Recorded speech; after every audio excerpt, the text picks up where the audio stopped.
Y অক্ষকে মূল বিন্দুতে স্পর্শ করে, অর্থাৎ কোন অক্ষকে স্পর্শ করে? ওয়াই অক্ষকে। কোন বিন্দুতে? মূল বিন্দুতে, অর্থাৎ 0 0 বিন্দুতে, এবং 3, -1 বিন্দু দিয়ে যায়। এরূপ বৃত্তের সমীকরণ নির্ণয় করো। অর্থাৎ বৃত্তটি ওয়াই অক্ষকে স্পর্শ করে। কোন অক্ষকে?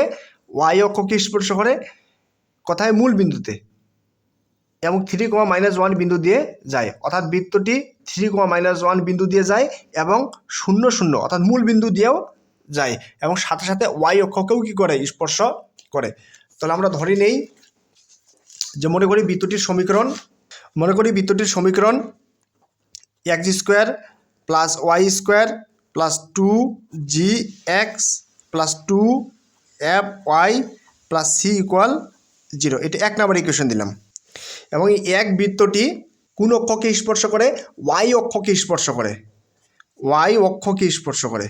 এক বৃত্তটি ওয়াই অক্ষকে স্পর্শ করে। যেহেতু বৃত্তটি ওয়াই অক্ষকে স্পর্শ করে, সুতরাং আমরা লিখতে পারি ab² = c। এটা 2 নম্বর ইকুয়েশন। ab² = c। আমাদের মনে রাখতে হবে, কোনো বৃত্ত যদি এক অক্ষকে স্পর্শ করে তাহলে লেখা যাবে g² = c। যদি এক অক্ষকে স্পর্শ করে তাহলে কি লেখা যাবে? g² = c। এবং যদি ওয়াই অক্ষকে স্পর্শ করে তাহলে লেখা যাবে ab² = c। অর্থাৎ x² + y² + 2gx + 2fy + c = কত? 0। এই বৃত্তটি যদি এক অক্ষকে স্পর্শ করে তাহলে লেখা যাবে g² = c, এবং যদি ওয়াই অক্ষকে স্পর্শ করে তাহলে লেখা যাবে ab² = c। যেহেতু আমাদের প্রশ্নে বলা হচ্ছে যে ওয়াই অক্ষকে স্পর্শ করে, সুতরাং আমরা লিখতে পারবো ab² = c। এবং এক বৃত্তটি কত কত বিন্দু দিয়ে যায়? এক বৃত্তটি মূল বিন্দুতে স্পর্শ করে, তার মানে 0 0 ও 3, -4 বিন্দু দিয়ে যায়। তার মানে 0 0 বিন্দুটি এবং 3, -4 বিন্দুটি 1 নং বৃত্তের উপরে কি করতে হবে? স্থাপন করতে হবে। প্রথমে 0 0 বিন্দুটি স্থাপন করি, যে 0 0 বিন্দুর জন্য। তার মানে কি? এক্সের স্থলেও 0 এবং ওয়াইয়ের স্থলেও 0। তাহলে এক্সের স্থলেও যদি 0 বসানো যায় এবং ওয়াইয়ের স্থলেও যদি 0 বসানো যায়, তাহলে এইটুকু অংশ আর থাকবে না, শুধু কি থাকবে? সি থাকবে। অর্থাৎ আমরা লিখতে পারি c = 0। c হচ্ছে 0। এটা আমি 3 নং ইকুয়েশন দিলাম। এখন 3, -4 এই বিন্দুটি স্থাপন করি, অর্থাৎ 3, -4 বিন্দুর জন্য কি হবে? এক্সের স্থলে 3 এবং ওয়াইয়ের স্থলে -4। কি আছে? x²। তাহলে 3-র উপরে কি? স্কোয়ার, প্লাস y² অর্থাৎ -4, তার উপরে কি? স্কোয়ার, প্লাস আছে কি? 2gx। এক্সের পরিবর্তে কত? 3, প্লাস 2fy, যে 2fy। ওয়াইয়ের স্থলে কত বসাবো? -4, প্লাস c = 0। এখন 3-র উপর স্কোয়ার মানে কত? 9, প্লাস -4 এর উপর স্কোয়ার মানে হচ্ছে 16, প্লাস 3 দুগুণে কত? 6g, প্লাস মানে যে মাইনাস 4 দুগুণে কত? 8f, plus c = 0। এখন আমরা লিখতে পারি 16 + 9 কত লেখা যায়? 25, প্লাস 6g মাইনাস কত? 8f, plus c = 0। আমরা একটি কাজ পূর্বে করে নিতে পারতাম, সেটি হচ্ছে c এর মান কত ছিল? আমরা 0 0 বিন্দুটি স্থাপন করার পর c এর মান আমরা পেয়েছিলাম 0। তাহলে এখন c এর মান 0 যদি আমরা 2 নং সমীকরণে বসাই, তাহলে কিসের মান পাওয়া যাবে? f এর মান পাওয়া যাবে। c এর মান কোথায় বসবে? 2 নং বসিয়ে পাই। 2 নংয়ে বসিয়ে পাই। 2 নং ইকুয়েশনটা কি ছিল? ab² = কত? c। তাহলে ab² = c এর মান কত? 0। তাহলে ab = কি লেখা যাবে? 0 লেখা যাবে। ab = কত?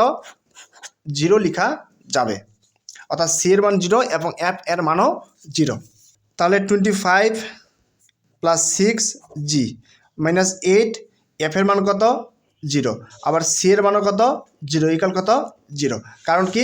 আমরা মূল বিন্দু বসানোর পর c এর মান কত পেয়েছিলাম? 0 পেয়েছিলাম। এখন এই যে c এর মান 0 যদি আমরা 2 নং সমীকরণে বসাই, তাহলে f এর মানও কত পাওয়া যাবে? 0 পাওয়া যাবে। অর্থাৎ c এর মানও 0, আবার f এর মানও 0। এখন 25 প্লাস কত? 6g, এইটুকু অংশ আর থাকে? অবশ্যই থাকে না, তাহলে = 0। এখন 6g = +25, এই পাশে আসলে কি হবে? -25। 5। তা অতএব জি ইকুয়াল লেখা যাবে -25 বাই কত 6, অর্থাৎ জি এর মান হচ্ছে -25/6 এবং এফ এর মান 0 এবং সি এর মানও 0। এই মানগুলো আমরা নির্ণয় সমীকরণে বসাই। নির্ণয় সমীকরণটি কী ছিল?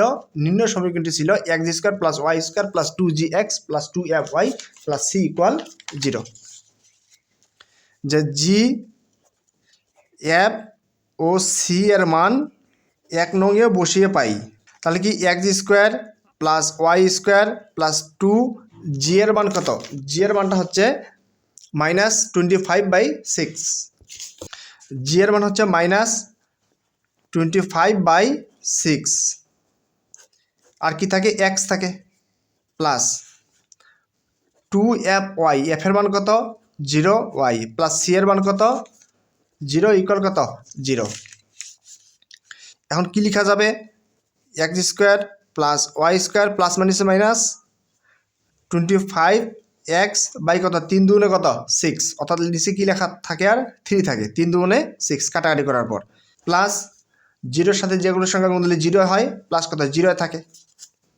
অর্থাৎ আমরা লিখতে পারি x² + y² -25x/3 ইকুয়াল কত? 0। আমরা একটি কাজ করতে পারি যে উভয় পাশে 3 দ্বারা গুণ করে পাই, উভয় পাশে 3 দ্বারা, অথবা x² + y² -25 এই পাশে আসলে কি হবে? 25x বাই কত? 3। এখন যদি আমরা আর গুণন দিই তাহলে কি পাওয়া যাবে? 3 × x² + y² ইকুয়াল কত? 25x। অর্থাৎ এটি হচ্ছে নির্ণয় বৃত্তটির সমীকরণ।